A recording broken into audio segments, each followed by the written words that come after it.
I've risked it all to buy this 992 GT3 out here in Florida. But I've just discovered something massive that's thrown a huge spanner in the works.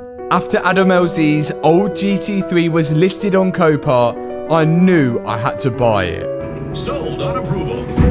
And now I find myself 4,000 miles away from home at Tavares' unit where the car got delivered to. In the last video, we found that the car wouldn't start due to the pyro fuse being blown after the airbags deployed. But that didn't stop us getting the car started. So we could push start it. Crack. Woo! Yeah! But if I wanted this dream to work, like any of us, I've got to put the work in. And with that being said, it's time to start work. So, if you've seen in the last video, you notice that the pyro fuse for this car to get it started is actually behind the dashboard. I don't know why they've put it there. This is the type of fuse that we're looking for. And if we can replace that, then we should be able to get a first turn key start, no issues. But to get to it all, well, we've got to take out all of this center console and the dashboard. And I can't imagine there's many people in this world that has taken out a 992 GT3 dashboard. So I'm kind of going to be figuring this out as I go along. But I guess that's the first step. Let's get to it.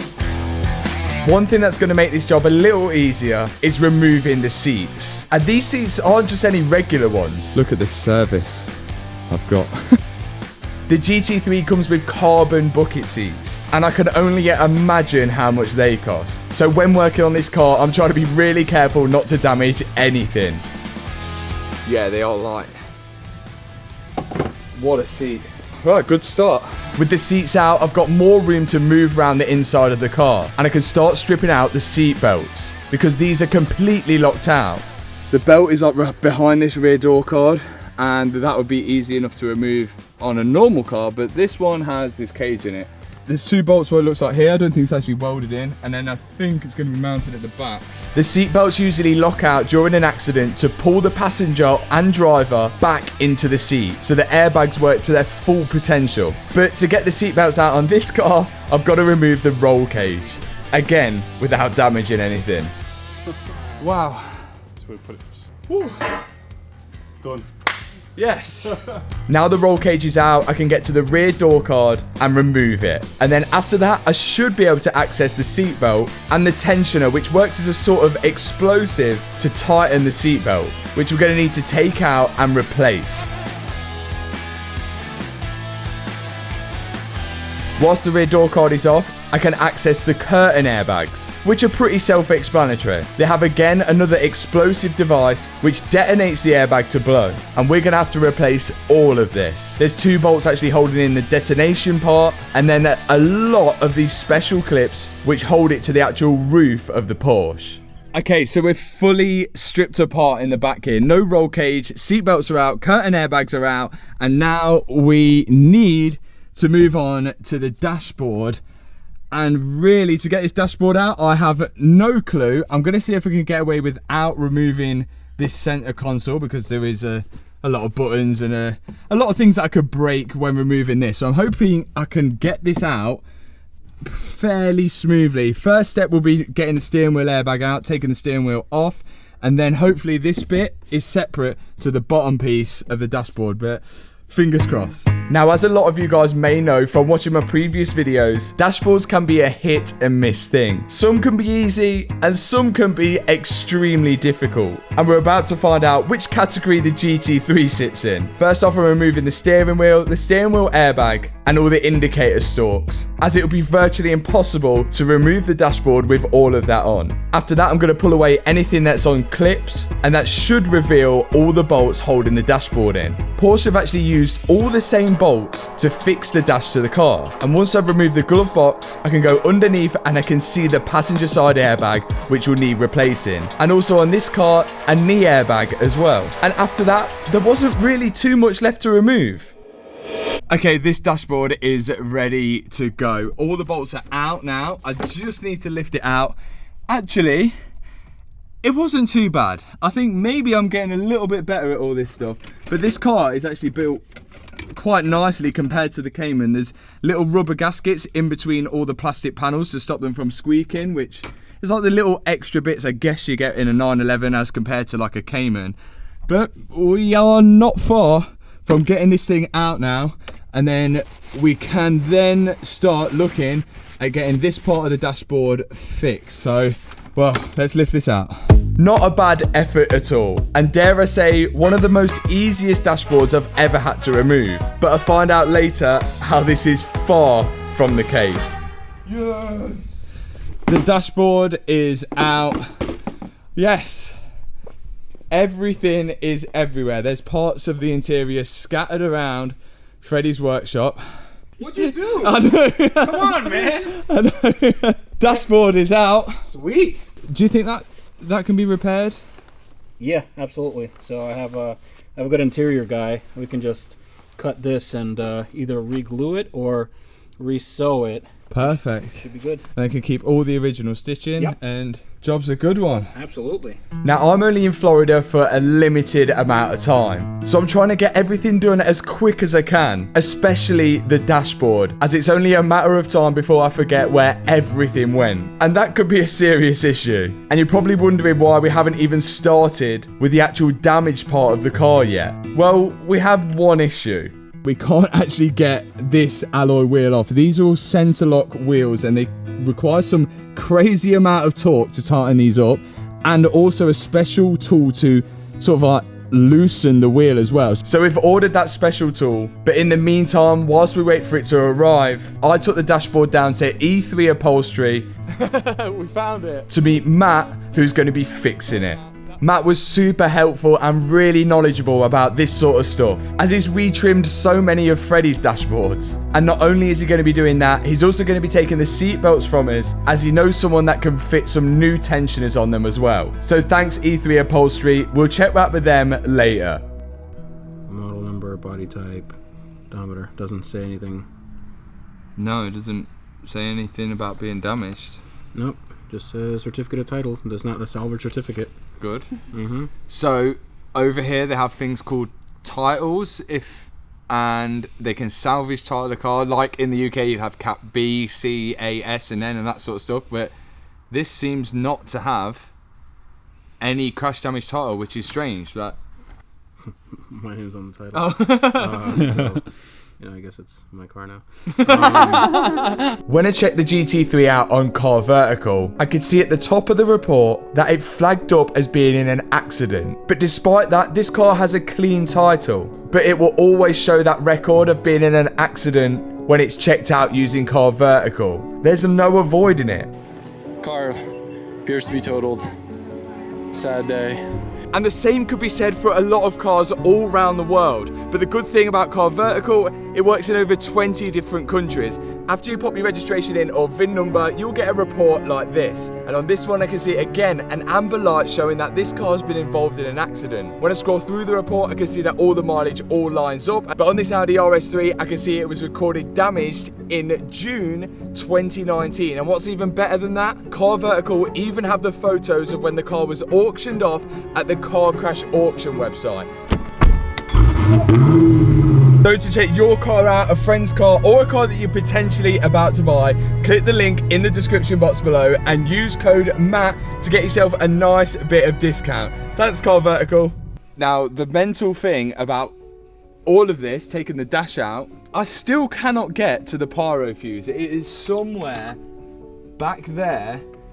So even though I managed to get the dash out without taking the center console out, it looks like I'm gonna have to take the center console out to get to the pyro fuse, because if I put this all back together and I haven't changed that, we still won't be able to start the car. So that's one thing that doesn't make too much sense with the 911. How is a human being able to... It is in this box here. It literally looks like I've got to take the whole interior apart. Oh, I bet you it's if you take out those two bolts at the top and then the bolts at the side, this whole thing comes out. yeah. I mean, listen, I don't know. There's only one way to find out. It was unavoidable. The center console had to come out so we could start pulling the aluminium frame which holds the dashboard. So we grouped together as a team and started stripping apart the GT3 interior. All the gear linkage is out. There's bits absolutely everywhere. The whole idea is so we can pull this forward, which almost does the fan blowers, the big blower section. That all needs to come out so we can get to the pyro fuse behind. We can't move it. There's one bolt holding it in, which is down the back of here, but you can't get to it because it's like they've like isolated it in this little box, so you just can't get to it like that. So there is the stud, and to get to the bolt, it's actually impossible. I don't know what to do next now. I have no idea. I called Jack in to take a second look at things, and we wanted to see whether we could get the pyro fuse out without removing all of this. But as hard as we tried, it just didn't seem possible. This metal frame was hiding the last nut we needed to undo to remove it. So in my head, there was only one option.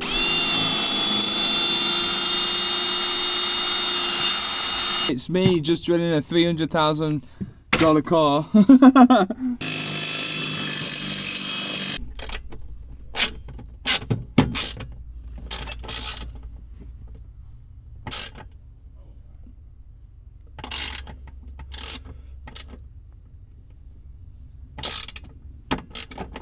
Oh dear, think around it. We've all had that heart-sinking moment where we round a nut. And this was my moment right here. But then we found something. So just out of chance, we just saw a bolt there, and I thought I'd just screw it. And it's unscrewing the bolt that Matt's just tried to drill out for the last hour.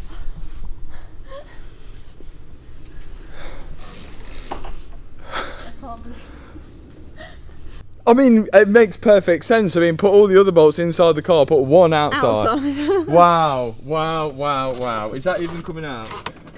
Oh my god. Oh my god. I've drilled a hole in the porch for no reason. This is the most stupidest thing. Look at this loom. That gives me a headache. That's a mess, isn't it? I have no idea how that went back. No, neither do I. We still can't get to the pyro fuse.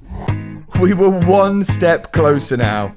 All we had to do is remove the heater matrix, and there was 2 coolant lines which were preventing us from removing it at the minute. Jack was unclipping them from the outside of the car, and me and Freddie were pulling it from the inside. You can see here how the heater matrix works, and we're trying to remove the heater feed hose and the heater return hose. Then we can pull the matrix out. Oh yes!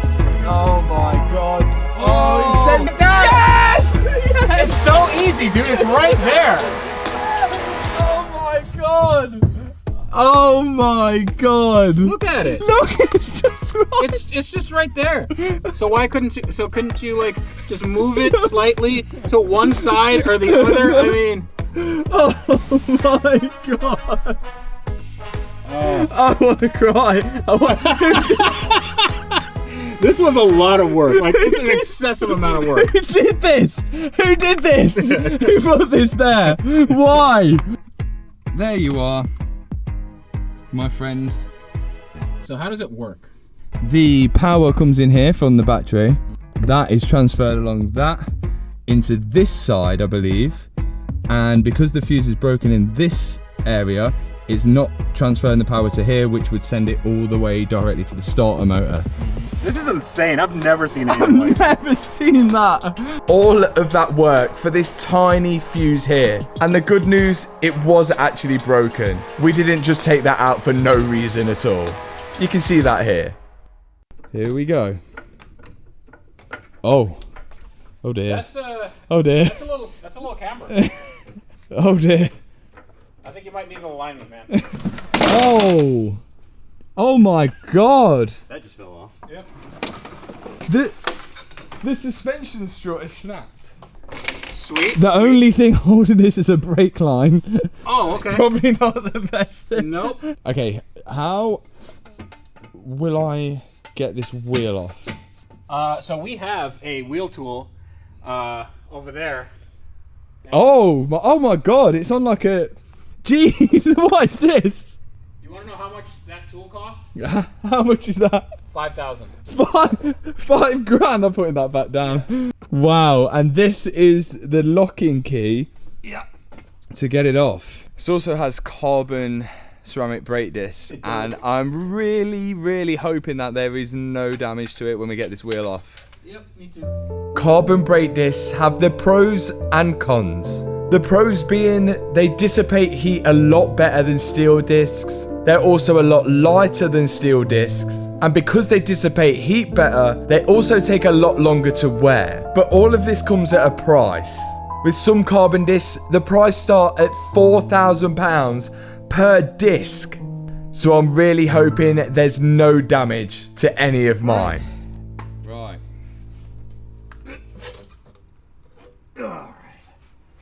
There we go. Yes. There's a small hole. We can fix that. We can surely fix that. And the disc. Please be okay, please be okay, please. No. Oh. No. Oh boy. Oh. You hate to see it, you know? That's we got some, I mean, we could glue that. It seems I didn't get away with it. That small chip means I've got to replace the full disc. Okay, so this is a little worse than we first thought. Number one being the brake disc. A brake disc is definitely not going to be cheap. The suspension strut has completely snapped off. The drop link is bent. Oh my, this is a double wishbone suspension. I assume these look okay. Probably not a good idea to keep them. But the one thing that we have noticed, this front control arm right here, if you guys can see when I zoom in, has pulled away from the tub there. The whole bolt and the whole system has pulled away, and this is all cast aluminium, and that part is a structural part. And with it being structural, we have to be so careful how we repair it. It can't just be re-welded back up. It's looking like we'll have to replace the whole thing. And we already know that Porsche in the US won't sell as structural parts. And all of this is all aluminium as well. So you can see here, a lot of the stuff is riveted, it's bonded as well. So I don't know how far or how much of this front tub we're gonna have to replace, but I think it's probably gonna be all of it. And this is, oh, it's actually huge. I don't think we're gonna get that on the plane. No. There's a little dent right here. Yeah, someone's, the That's not insurance terrible. look like they've drawn something there. Looks like it's right here, that little crease. Came back and kicked into something. What's behind there? The pyro fuse. Yeah, and everything else. This GT3 was a huge risk for me, and I bought it because I really wanted it, and I'd never get the chance to own another. But all of this came at a price. That price being $160,000. The most I've ever spent on a car. So to make this work, I've got to be so careful with the parts that I order. So the inner tie rod, just the actual ball joint, is just pulled out from the steering rack. So hopefully the steering rack's okay, and this has just pulled it out from the wheel, having the impact pulled away from the car, but we'll find out, I guess. Well, I hate to leave it on a low, but thanks so much for watching this video. If you've enjoyed it, hit the subscribe button, hit that thumbs up button, and I guess I'll see you in the next video. Peace out. I thought this was the under tray for the front. It was wedged under the front bumper. Turns out this was the rear diffuser. And I think this has just been dragged underneath the car, and this has been well and truly battered.